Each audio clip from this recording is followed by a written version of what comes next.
Untuk lar yang lentur ini berfungsi memotong angin di atas.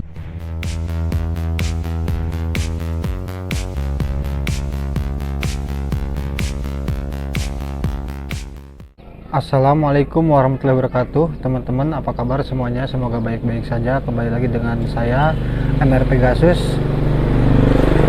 Kali ini saya akan meneruskan video yang kemarin tentang pemilihan burung merpati yang tinggi dan bagus.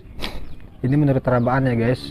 Ini beda lagi dengan terah ataupun turunan yang sudah ketahuan kualitasnya bagus. Ini hanya sekedar rabaan atau feeling.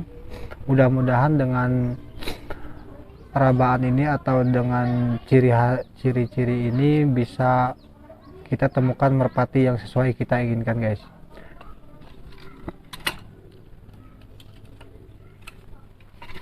Oke guys, kita lanjutkan aja langsung untuk pemilihan burung merpati yang bagus menurut terabaan.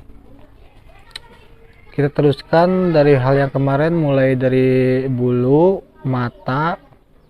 Sekarang kita ke bulu lagi guys, masih terusan bulu yang kemarin. Kita dari lar kemarin kan sudah jelaskan, larnya itu harus lebar-lebar seperti ini guys. Ini masih piyik, jadi ini pejabatnya belum lepas. Lar. Nah, sekarang kita dari lar kembali guys.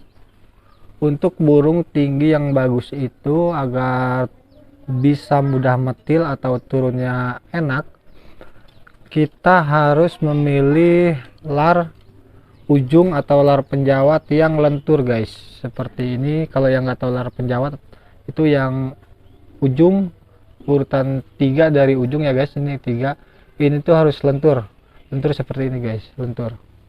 Nah, untuk lar yang lentur ini berfungsi memotong angin di atas guys. Jadi kalau yang larnya lentur, dia tuh gampang untuk mengendalikan angin di atas pada saat waktu burung lagi terbang di kelepek kita, yaitu lar yang ujung ini berfungsi untuk memotong angin agar burung mudah manuver atau turun ke bawah gitu guys. Jadi kalau kita memilih burung tinggi yang mudah turun atau metil itu terutama dari lar ujung ini guys. Terus yang kedua dari kelenturan ekor guys, kelenturan ekor. Kelenturan ekor ini berfungsi untuk mengendalikan angin juga guys. Jadi kalau ekornya lentur, jadi nanti gampang mengendalikan angin untuk mengontrol angin dari bawah atau turunnya burung. Jadi usahakan yang lentur ya. Terus yang kedua dari segi cucukan guys. Dari cucukan ini kita harus memilih cucukan yang runcing, tipis, dan dari hidungnya itu harus pesek, sepesek mungkin. Lebih pesek lebih bagus guys. Jadi fungsi cucukan ini untuk tumpuan gravitasi guys. Jadi kalau tumpuan gravitasinya runcing itu lebih bagus, jadi angin itu lebih, jadi apa ya namanya ya, jadi kalau dia turun itu nggak ada hambatan dari ini, jadi dia lebih runcing, lebih bagus. Contohnya aja seperti kayak kita menjatuhkan kapas ya jangan kapas, apa ya, menjatuhkan busa.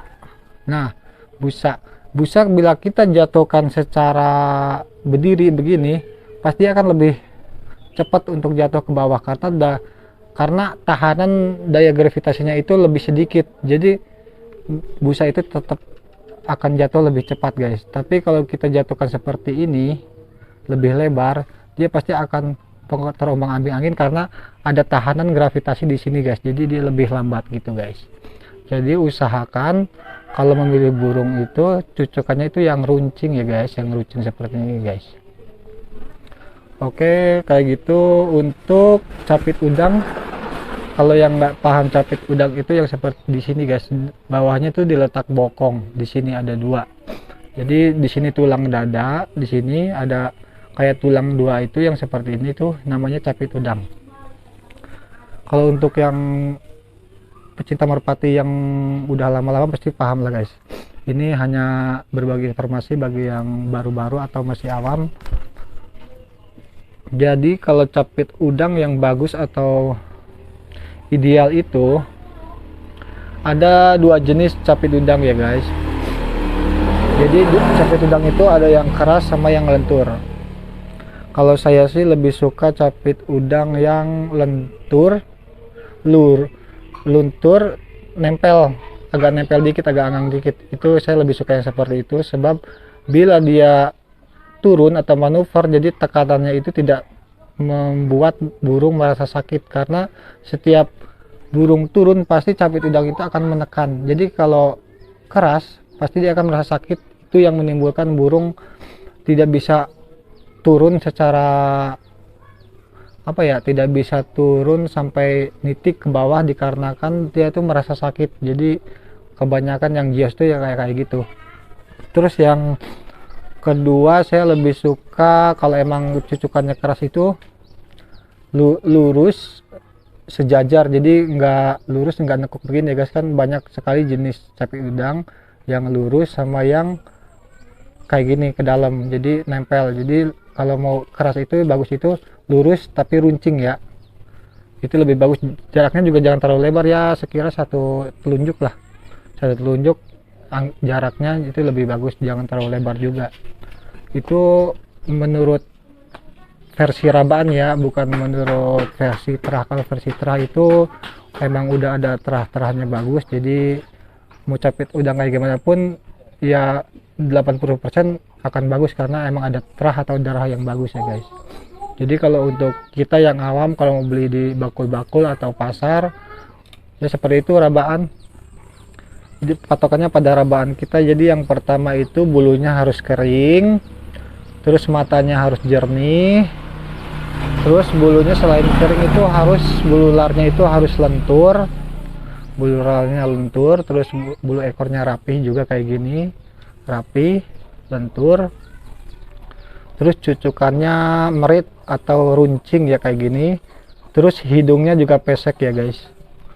Kalau untuk dikupas lebih banyak, masih banyak banget tentang merpati ya guys. Jadi mudah-mudahan kalian bisa pas. Intinya patokan dasarnya itu dari bulu kering, ini jawatnya besar-besar, lentur, ekornya rapi, cucukannya runcing, hidungnya pesek, matanya jernih. Kayak gitu aja guys, patokan dasarnya kayak gitu aja. Kalau untuk capit udang, usahakan kalau nemu yang lentur tapi agak rapat dikit. Tapi kalau yang keras, runcing atau lancip, tapi jangan kerapetan guys, satu jari aja jaraknya, itu bagus.